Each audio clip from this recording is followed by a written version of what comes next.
everybody. Thank you for joining me again. My name is Carlos. Welcome to my channel. Today I will be explaining a back and tricep session. Fairly intense, not too high volume. It wasn't too extensive. Let me turn off this backlight over here. There we go. Little Christmas light flashing over there in the background. Getting into the spirit of Christmas here in Bogota, Colombia. They start early here, let me tell you. Like early November, and they already had the the music that they have going here for Christmas, which is not all Christmas carols. It's like a lot of party music. So that's neither here nor there. Before we get into the session, please hit that subscribe button, post notifications, leave a comment, all that stuff. It really helps out. So, what did we do today? What did we get into? As usual, 10-minute warm-up on that stationary bike or treadmill. It cannot be overstated the importance of syncing your breathing, getting your mind in focus for the workout, and bringing your core body temperature up before hitting the weights. It's not enough to do the exercises with lower weight and then just build up. It's, at least for me, I find, it didn't work for me before. I've had some minor tears, and they've all come through not bringing my body temperature up to its necessary level before training. You got to get into a little bit of a mindset before training, get that adrenaline going, and I find the 10 minutes of moderate cardio helps a lot. Okay, so we started out with the rack pull. Rack pull on the Smith machine with a little elevation. It's like a hybrid between a Romanian deadlift and a rack pull. I always thought it was a rack pull. I'm just pulling it and trying to crunch my back, but somebody said that's a Romanian deadlift, and yeah, you bring it down below your knees. It's not a full deadlift, obviously, but I do discharge the weight on the pin, so it's not continuous tension. Why? Because I'm working up to really heavy weights. On my last progressions, I got up to 5.5 plates. I think I did 6 plates for a couple of reps. Maybe not. I have to review. I can go pretty heavy on this. So today we started out with 1 plate, 2 plates, 3 plates. With the 3 plates, didn't do the feeder set, just did a straight set of 10, and it felt great. Really just trying to contract, hyperextend the back, and do this thing. When I deadlift, I don't go all the way back here. Not with the traditional deadlift. I just lift it up and, just barely vertical, drop, reset, and lift again. That's our standard, competition style deadlift. So this Romanian deadlift, these RDLs on the Smith, they're a lot easier to do, for sure. The rails stabilize. You don't have to focus on anything except pulling. You can close your eyes and just pull as hard as you can. So it's very effective in that sense that you can pile on greater overload and put more weight on the bar and just focus on hypertrophy. That's what the Smith machine is for. It's to focus on muscle building more than just power building. Although, you build power too. Topped out with the 4 plates with 10 reps. I was going for 12, but maxed out at 10. It would have taken a lot to try to do 1 or 2 more reps, but that's fine. I hadn't done those in a little bit, and it felt really awesome. I'm filming this, after the fact, obviously, and my traps and my upper back, my mid back, everything that should be sore is very sore. Not to the point of, beginner DOMs or anything like that, but, nice. I'm feeling my back. It worked. It was great. From there, I got a little bit distracted and didn't know what to do because, I don't know, some of these sessions, I'm just as human as the next guy, so sometimes I lose focus. It's what the hell do I do now? So I went to my safe space, which was the cable pull-downs. Just, I sat there for a minute while I'm trying to regroup and said, okay, I got that out of the way. It was a great lift. Now, what's left? I don't really want to do an extensive workout. So I did pull-downs. I was going to do these wide pull-downs, but the bar wasn't available. The little thingy was available, so that's what I used. And I did three sets of those with 110, 145, and 185 pounds, not stretching all the way out. I've been explaining this, and I'll keep on explaining it until people understand.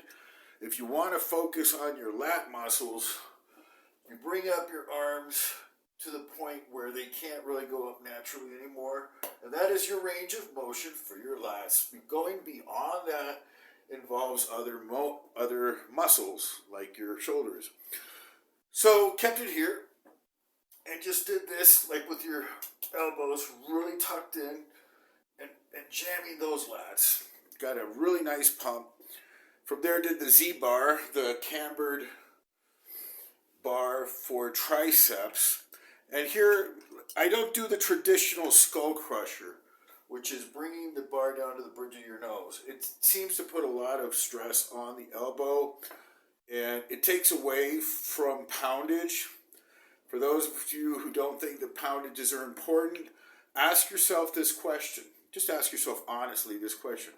Why do people who compete, bodybuilders who compete, always try to increase their weight parameters if it was not important? Why would a competitor try to lift more than they did the semester before their previous season? Why?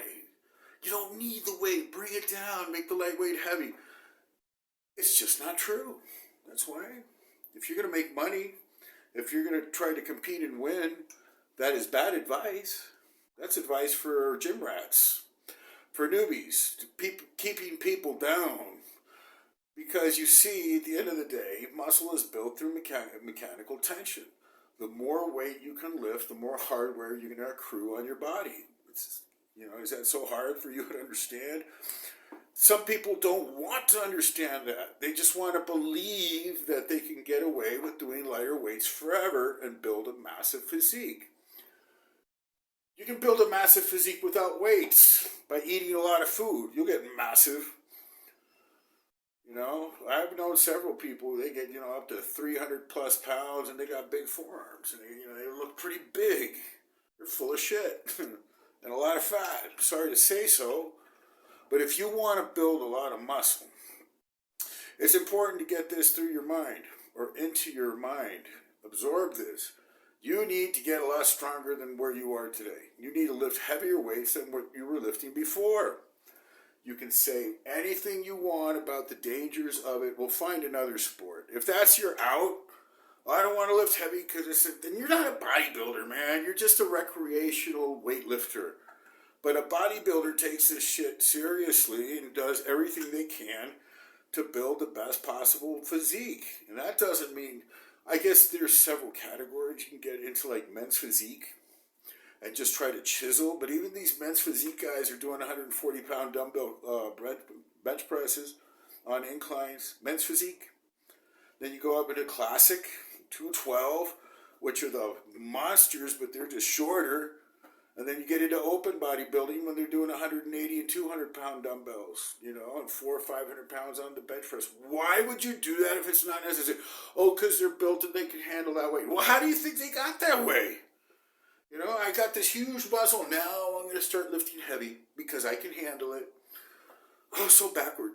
It's just hard to get through to some people, It's like, okay. So anyways, lifting heavier and harder than last time. The Z curls and the cambered Z bar. If you bring it down to your nose, elbow issues. Bring it down a little bit further. The tricep is involved in rotating your scapula. It actually does that. It has more function than just extending the elbow. This is very strict. For sure it is. But if you get this involved and you can do more weight, this is going to bring in the long head also. And it's going to increase your mass overall. So if you stay isolated, and it looks so nice, and the newbies love this stuff, and most people who are hung up on this, they love the isolation and watching that contraction. It works like a machine, like you're a robot and great, and it's not going to bring in the mass. To do that, you got to get a triceps compound, and this is a more effective way of compounding the movement. Also involves some of the lat. So this is why a pullover is so effective in bringing out DOMs on your triceps sometimes. This, along with the RDLs, pulling these massive weights, it hits the arm, at least it hits mine. Then from there, went to the push downs. Now here, I know I'm going to trigger some people who like to train slow. This is a way of training here. Okay, we're going to do our triceps. Check out the tempo. 3 seconds down, 2 seconds up, 3 seconds down, 2 seconds up. Wrong. Wrong. You want to get those muscles to maximum size? That's not the way. That's just not the way. Might work for you in spite of it. In spite of it not being optimal. If you want those triceps to reach maximum sleeve busting size, you want to do sprints with them under control. Back on the weight where it's resistant enough, and then try to do this. Try to do this. You won't be able to. You won't be able to run with those arms because the weight will impede maximum velocity. But what you're trying to do is move that weight as fast as you can, crunch and contract the muscle as fast as humanly possible under maximum load. And what's going to happen? Those muscles are going to grow. They're going to grow because if you transport weight over a distance at a higher velocity, you need greater energy to do so. You're expending more force to achieve that result. You need more energy. You have to use more muscle to move weight at a faster velocity than at a slower velocity. Now, so what's the use of doing this? I don't know. You know, I've done it too. I've seen everybody does it. But for me, when I use faster velocity on certain lifts under control, of course, it does nothing to use a very light weight and do this. Pump like that. No. I'm advocating for the same weight that you struggle with doing this. Try to do it fast. Try to do it fast. You'll see what I'm talking about. You know, go for 12 reps. When you hit 10 reps, it goes, won't move anymore. And then you try to do it, and then it's going slow, right? Because you can't move it. Now that's slow. 3 seconds down because you cannot move that bar fast. It's completely congested the muscle. And then you're doing another rep. And so instead of taking 30 seconds, now you're into 40, 50 seconds on the set. What's that? Time under tension. But time under tension is phony. It's fake when you try to do it really slow from the beginning. It's just, that's not the way to go. It's an easy thing. Try pushing a car uphill. 2 people trying to push a car.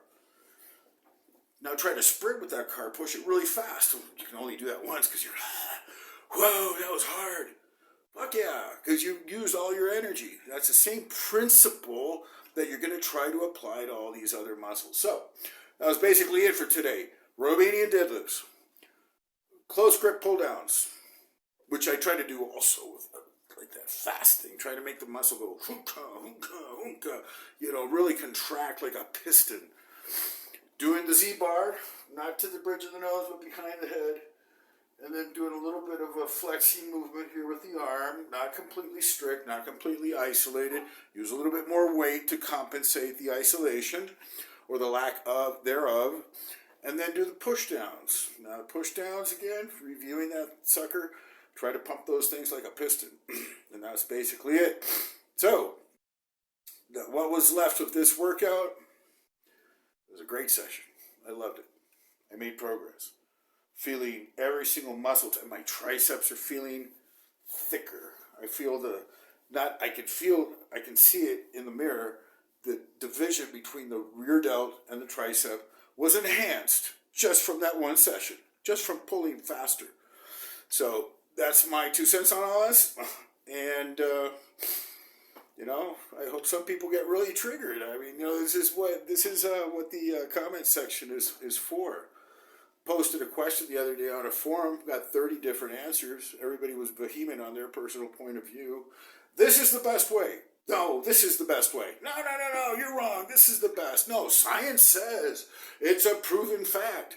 beyond any discussion. Science says that this is, and then others say this is bullshit. That's not how it works for me. This is what. But the science and the 100%ers, and so anybody who, like in my book, anybody who says it's a 100% proven scientific fact, there's no debate. I say, well, of course there's no debate. It's an ideology now.